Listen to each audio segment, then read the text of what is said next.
एक बार की बात है, गौतम बुद्ध अपने शिष्यों के साथ बैठते थे।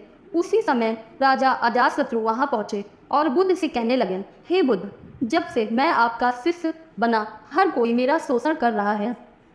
आपका शिष्य बनने से पहले सभी लोग मुझसे डरते थे, क्योंकि उस वक्त मैं बहुत कठोर था और मैं किसी को मौत की सजा देने से पहले एक बार भी नहीं सोचा करता था।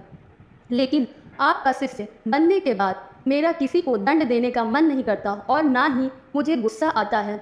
मैं शांत हो गया हूँ और सभी को दया भावना से देखता हूँ, लेकिन कुछ लोग मेरे इस बदलाव का अनुचित लाभ उठा रहे हैं और इसने मेरे राज्य के लोग को भी एक तरह से खतरे में डाल दिया है। कृपया आप मुझे बताएं कि मुझे अब क्या करना चाहिए। राजा अजातशत्रु की यह बात सुनकर गौतम बुद्ध उन्हें एक कहानी सुनाते हैं और कहानी कुछ इस प्रकार है। एक बार एक बड़े पेड़ के नीचे एक जहरीला सांप रहता था। पेड़ एक गांव के पास में एक कोने में हुआ करता था। वहां अक्सर सुबह शाम लोग बैठते थे और खूब बातें करते थे। लेकिन जब से उस पेड़ के पास उस सांप को देखा गया, तब से लोगों ने वहां जाना बंद कर दिया। लेकिन कुछ लोग तो जानबूझकर वहां सांप को देखने आया करते थे और उससे छेड़छाड़ करते थे। अब उस सांप को जब खतरा महसूस हुआ तो उसने खुद के बचाव के लिए लोगों पर हमला करना शुरू कर दिया। वह सांप अब अपने क्षेत्र में लोगों का आना भी बर्दाश्त नहीं करता था, जिससे गांव के कई लोगों की जान जाने लगी। इस तरह पेड़ के आसपास जब भी कोई हलचल होती तो सांप वहां आ जाता और हमला कर देता। सांप की दहशत अब पूरे गांव में हो गई। अब लोगों ने बिल्कुल ही उस पेड़ के पास जाना बंद कर दिया। एक दिन एक साधु उस गांव से गुजर रहे थे। तभी उस साधु की नज़र उस विशाल से घने वृक्ष पर पड़ी, जिसके नीचे वो सांप रहा करता था। घने पेड़ को देख साधु के मन में विचार आया कि चलो वृक्ष की इस ठंडी छांव के नीचे बैठकर कुछ देर ध्यान लगाया जाए। उसी वक्त गांव के कुछ लोग अपनी गाय लेकर घर की ओर जा रहे थे।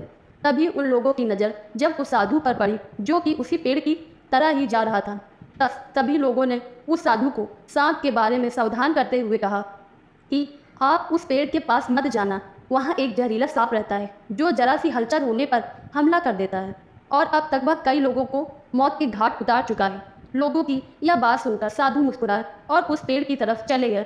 जगह को थोड़ा साफ किया और साधु ध्यान करने के लिए बैठ गए। तभी सांप हलचल सुनकर साधु के सामने आ पहुंचा और फुफकारने लगा। फुफकार की आवाज़ सुनकर साधु की आंख खुलती है और वह साधु को देखने लगता है। वह सांप की आंखों में देखते हुए एक मंत्र बोलते हैं और मुंह से फूंक मारते हैं। तभी चमत्कारी रूप से वो सांप साधु से बात करने लगा।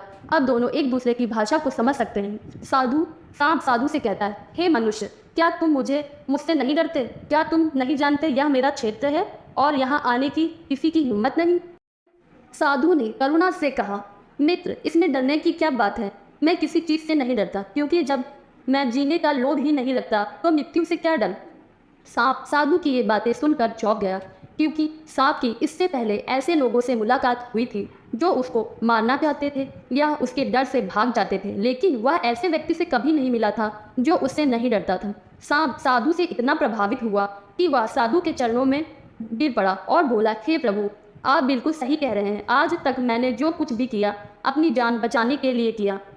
अपने क्रोध के चलते न जाने कितने निर्दोषों की जान भी ले ली। इसके बाद साधु सांप बहुत सी बातें समझाकर वहां से चले जाते हैं।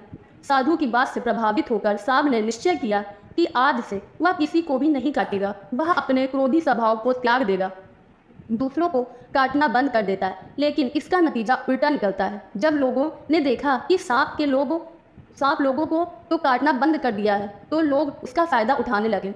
जो उससे दूर भागते थे वो उसके पास आने लगे और सांप को परेशान करने लगे।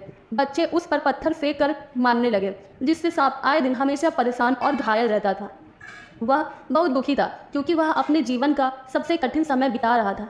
एक बार वह साधु फिर से उस गांव में आए। वह उसी पेड़ के नीचे बैठ गए। तभी साधु की नज़र जब दयनीय हालात में पड़े उस सांप पर पड़ी, तो साधु ने उस सांप से पूछा कि मित्र, तुम्हारे ये हालात कैसे हो गए? तुम इतने घायल और इतने दयनीय स्थिति में कैसे आ गए? सांप ने कहा, जब से आपने मुझे अपने हिंसक स्वभाव को छोड़ने के लिए कहा है, तब से मैंने निश्चय किया था कि अब मैं किसी पर हमला नहीं करूँगा। मैंने क्रोध करना छोड़ दिया है और शांति को अपना लिया है, जिसका नतीजा ये हुआ कि लोग मुझे परेशान करने लगे, दुर्भाग्यवंश करने लगे। कोई पत्थर से मारता तो कोई डंडे से पीट कर चला जाता। सांप की बात सुनकर साधु ने कहा, मित्र, मैंने तुमसे कहा था कि बेवजह दूसरों को मत काटो, लेकिन मैंने तुम्हें तुम्हारी आत्मरक्षा के लिए हमला करने से नहीं रोका था। कहानी सुनने के बाद बुद्ध ने राजा से कहा, हे राजन, तुमने भी मेरी बात गलत तरीके से अपनाई। मैंने आपसे अपने कर्तव्य को छोड़ने के लिए नहीं कहा था, किंतु आप अपने कर्तव्यों से भी विमुख हो गए। आप एक राजा हैं, अतः पूर्ण रूप से साधु की तरह व्यवहार करना आपको खतरे में डाल सकता है।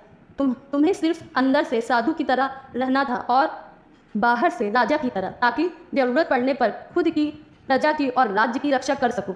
दोस्तों, बिल्कुल ऐसे ही जंगल में होता है। जो सबसे सीधा पेड़ होता है उसको सबसे पहले काटा जाता है, और यही कानूनी दुनिया के लोगों पर भी लागू होता है।